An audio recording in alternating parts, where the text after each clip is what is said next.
पूर्वी लद्दाख में एलएसी पर चीन के साथ जारी तनाव के बीच सेना प्रमुख मनोज मुकुंद नरवणे 2 दिन के लद्दाख दौरे पर पहुंचे, जहां वे तैयारियों का जायजा लेंगे। इस वक्त चीनी और भारतीय सैनिकों के बीच तनाव की स्थिति है। दोनों देशों के बीच गतिरोध कम करने के लिए बीते 2 दिनों से लगातार ब्रिगेड कमांडर स्तर की बातचीत हो रही है। हालांकि इस बातचीत का कोई नतीजा नहीं निकल सका। दोनों देशों के बीच जारी तनाव के बीच ही सैनिकों का हौसला बढ़ाने के लिए आर्मी चीफ लद्दाख पहुंचे हैं। सुप्रीम कोर्ट ने राजधानी दिल्ली के 140 किलोमीटर रेलवे ट्रैक के किनारे बनाई गई 48,000 से अधिक झुग्गियों को हटाने का आदेश दिया है। दिल्ली नगर निगम और रेलवे 3 महीने के भीतर झुग्गियों को हटाने के लिए प्लान तैयार करेगा। आपको बता दें कि सुप्रीम कोर्ट ने आदेश के साथ ये भी कहा है कि झुग्गियों को हटाए जाने के दौरान कोई भी दखल नहीं देगा, न तो राजनीतिक और न ही किसी तरह का दखल बर्दाश्त किया जाएगा।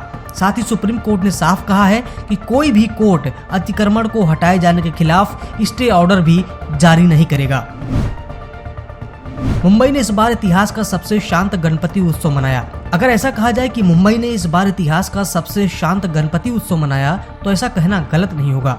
दरअसल इस बार गणपति में ज्यादा शोर शराबा नहीं था। विसर्जन के दौरान किसी भी तरह के लाउड स्पीकर नहीं लगाए गए और न ही पुलिस और महानगर पालिका माइक का इस्तेमाल कर रही थी। रिपोर्ट के मुताबिक पूरे पर्व के दौरान ध्वनि का उच्चतम स्तर 100.7 डेसिमल रहा। दरअसल कोरोना के चलते इस बार गणपति उत्सव बेहद साधारण तरीके से मनाया गया। कोरोना की वजह से सरकारी एजेंसियों के तमाम प्रतिबंधों से लोग मन महसूस कर रह गए। भारतीय जनता पार्टी सांसद रीता बहुगुणा जोशी कोरोना पॉजिटिव पाई गई हैं। उन्हें इलाज के लिए लखनऊ के पीजीआई में भर्ती कराया गया। वहीं अगर बात पूरे भारत की करें तो एक दिन में अब तक सबसे ज्यादा 83,883 कोरोना के नए मामले दर्ज किए गए। स्वास्थ्य अधिकारियों ने जानकारी दी कि देश में 1043 नई मौतों के साथ कोविड-19 से मरने वालों की कुल संख्या 67,376 हो गई है। फिलहाल देश में 8,15,538 मामले सक्रिय हैं। अब तक कोविड-19 के 29,70,492 मरीज ठीक होकर घर जा चुके हैं।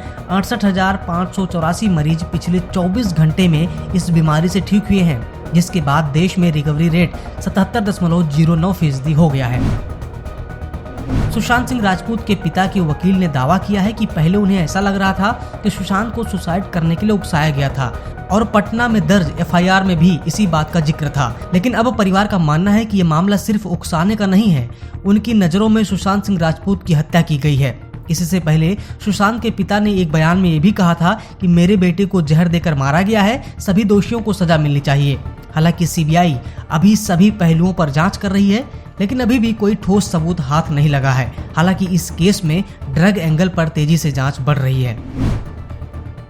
झारखंड में कोरोना मरीजों का आंकड़ा 45,000 के करीब पहुंच गया है। अब तक राज्य में 479 लोगों की मौत हो चुकी है। बीते 24 घंटे के भीतर 1027 नए मरीजों की पहचान हुई, लेकिन नए मरीजों से अधिक 1,383 मरीज कोरोना को हराकर स्वस्थ भी हुए। सक्रिय मरीजों की संख्या 14,636 हो गई। वहीं कुल मरीजों का आंकड़ा 44,862 हो गया है। इनमें से 29,747 मरीज ठीक हो चुके हैं। बिहार के बाराचट्टी से राष्ट्रीय जनता दल की विधायक समता देवी को रांची में 14 दिनों के लिए क्वारंटीन में भेज दिया गया। बताया गया कि समता देवी रांची में अपने बॉडीगार्ड के साथ उस बंगले के आसपास घूम रही थीं, जहां लालू प्रसाद यादव इस वक्त हैं। दरअसल बिहार में विधानसभा चुनाव से पहले टिकट पाने के लिए नेता जेल की सजा काट रहे लालू प्रसाद यादव से मिलने रांची पहुंच रहे हैं। वहीं बीजेपी ने भी आरोप लगाया था कि लालू रिम्स के बंगले से पार्टी चला रहे हैं और जनता दरबार लगा रहे हैं। लातेहार जिले में टोरी रेलवे ट्रैक को टाना भक्तों ने जाम कर दिया। इसके बाद ट्रेनों का आवागमन ठप पड़ गया। डाटलगंज रेलवे स्टेशन पर खड़ी नई दिल्ली रांची राजधानी स्पेशल ट्रेन के यात्री काफी देर तक परेशान रहे। आखिरकार उन्हें बसों से आगे भेजा गया। टाना भक्तों ने अपनी मांगों को लेकर कई घंटों तक टोरी रेलवे ट्रैक को जाम कर रखा। मौके पर पहुंचे अधिकारियों ने उन्हें समझाने की कोशिश की, लेकिन वे अपनी मांग पर डटे रहे। जमशेदपुर में 3 दिनों से लापता 5 साल की मासूम बच्ची का शव पुलिस ने नदी के किनारे जंगल से बरामद किया था। बच्ची के एक हाथ कटा हुआ था और शरीर पर कई जगह जलने के निशान पाए गए। इस घटना से इलाके में सनसनी है। घटना पर जल्द से जल्द कार्रवाई की मांग हो रही है। बीजेपी ने कानून व्यवस्था को लेकर सरकार पर हमला बोला, तो वहीं मुख्यमंत्री हेमंत सोरेन ने मामले को संज्ञान में लिया और इसकी जाँच का आदेश दिया है।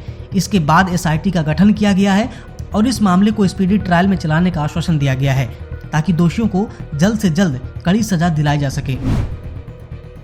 देश के कई हिस्सों में मानसून का व्यापक असर अब भी जारी है, जिसकी वजह से कई इलाकों में भारी बारिश की संभावना है। मध्य प्रदेश, हिमाचल प्रदेश, उत्तराखंड और कर्नाटक में भारी बारिश का अनुमान है। राजधानी दिल्ली और उसके आसपास के इलाकों में भी हल्की से मध्यम बारिश होने का अनुमान है। वहीं उत्तराखंड के भट्टा गांव के पास भूस्खलन के बाद मसूरी देहरादून मार्ग पूरी तरह ब्लॉक हो गया।